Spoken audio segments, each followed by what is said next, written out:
ہمارے جو زیادہ تر نقصان زندگی میں ہوئے ہیں وہ صرف ہماری غفلت کی وجہ سے ہوئے.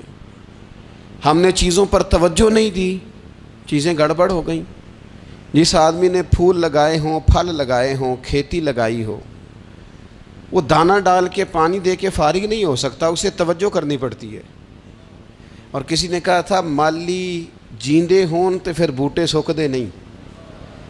اگر موجود ہونا ان کو سینچنے والا، رکھوالی کرنے والا، تو پھر ان کی جڑیں کبھی خشک نہیں ہوا کرتی. ہماری جو غفلتیں ہیں یہ بڑی ضرر کا باعث ہیں، نقصان کا باعث. اور مجبوری معاف ہوتی ہے، غفلت معاف نہیں ہوتی. اسکول میں پڑھتے تھے، مدرسے میں پڑھتے تھے، تو ایک مجبوری ہو گئی جی، خدا نہ خواستہ گھر میں کوئی پریشانی ہو گئی تو اساتذہ اس پر سزا نہیں دیتے. کوئی خوشی کا موقع ہے گھر میں، فیملی میں کسی کی شادی ہے، اساتذہ اس پر سزا نہیں دیتے. لیکن اگر کبھی پتہ چلتا تھا نا کہ یہ گھر سے تو آیا تھا لیکن مدرسے نہیں آیا، یہ اسکول نہیں آیا، رستے میں غافل ہو گیا، تو یہ بات خوفناک تھی.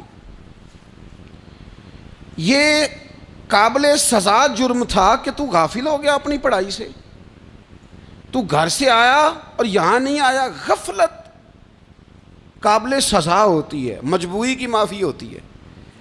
ہمارا آج کل جو مسئلہ ہے وہ غفلت کا ہے. ڈھیر سارے لوگ ہیں، سمجھدار بھی ہیں، سیانے بھی ہیں، معاملہ فہم بھی ہیں، باشعور بھی ہیں، تعلیم کی ڈگریاں بھی رکھتے ہیں، لیکن اگر ان کی زندگیوں کی تکلیفوں کو دیکھا جائے اور بے آباد روح کو دیکھا جائے اور سجدوں سے ان کی دوری کو دیکھا جائے تو ایک ہی بات سمجھ میں آتی ہے کہ پتہ سارا ہے لیکن لے ڈوبی ہے غفلت. توجہ نہیں کی. لائق بچہ بھی نالائق ترین زندگی گزارتا ہے، اس لیے کہ اس کے لائق ہونے کے ساتھ ساتھ اس کا توجہ کرنا بھی تو ضروری ہے نا. نرے لائق کا کیا فائدہ اگر وہ محنتی نہیں، اگر وہ توجہ ہی نہیں کرتا، اپنا سبق دھیان سے سنتا پڑھتا ہی نہیں، تو جتنا مرضی لائق ہو پیچھے رہ جائے گا. اور کئی نالائق ہوتے ہیں، رٹا لگا کے پاس ہوتے ہیں، پر چلو رٹا تو لگاتے ہیں نا، محنت تو کرتے ہیں نا، جد و جہد تو کرتے ہیں. کئی نالائق جد و جہد کے باعث آگے گزر جاتے ہیں اور کوئی اسی چکر میں رہ جاتے ہیں، میں بڑا لائق ہوں، کل پڑھ لوں گا، پرسوں پڑھ لوں گا، ہفتہ تیاری کر کے پاس ہو جاؤں گا. اپنی زندگی سے غفلت کا پردہ اٹھائیں. اور غفلت اس کے لیے فیصلہ کرنے کی ضرورت ہوتی ہے، پلاننگ کرنے کی نہیں، فیصلہ کرنے کی ضرورت ہوتی ہے کہ میں نے اب غفلت کرنی. ہم نہ جب بھی کوئی پروگرام بناتے ہیں تو منصوبہ بندی شروع کر دیں. منصوبہ بندی نہ کریں، فیصلہ کریں، کہیں کہ میں نے غافل نہیں ہونا. غفلت غرق دنیا کا نام ہے. اپنے آپ کو غفلت سے بچائیں. آپ دیکھیں حضرت کعب بن مالک رضی اللہ تعالیٰ عنہ فرماتے ہیں، بخاری میں موجود ہے، فرماتے ہیں کہ جنگ میں پیچھے رہ گیا تھا، میرا خیال تھا کل چلا جاؤں گا، گھوڑے اور سواریاں میرے پاس تیز ہیں، مضبوط ہیں، پرسوں چلا جاؤں گا، تیزی سے بھاگ کے میں پہنچ جاؤں گا، میں قافلے کے ساتھ شامل ہو جاؤں گا. لیکن بس تھوڑی سستی ہو گئی، ذرا غفلت ہو گئی. آپ فرماتے ہیں جب سب لوگ چلے گئے حضور علیہ السلام کے ساتھ جہاد میں اور میں پیچھے رہ گیا، تو پھر جب چند دن گزر گئے اور محبوب کے واپس آنے کا ٹائم ہو گیا تو اب میں غور کرتا سمجھتا تو مجھے مدینے میں یہاں بزدل لوگ نظر آتے. اور کون نظر آتے؟ جو منافق تھے. وہ منافق بزدل دکھائی دیتے یا مجھے عورتیں اور بچے دکھائی دیتے. میں پریشان ہوا. حضور واپس آ گئے. جنہوں نے بہانے کیے تھے نا منافقین نے، یہ مجبوری تھی اس لیے نہیں جہاد پہ گئے، یہ جنہوں نے بہانے کیے تھے انہیں مل گئی معافی. اور میں نے سچ بولا، میں نے کہا یا رسول اللہ میں غافل ہو گیا تھا.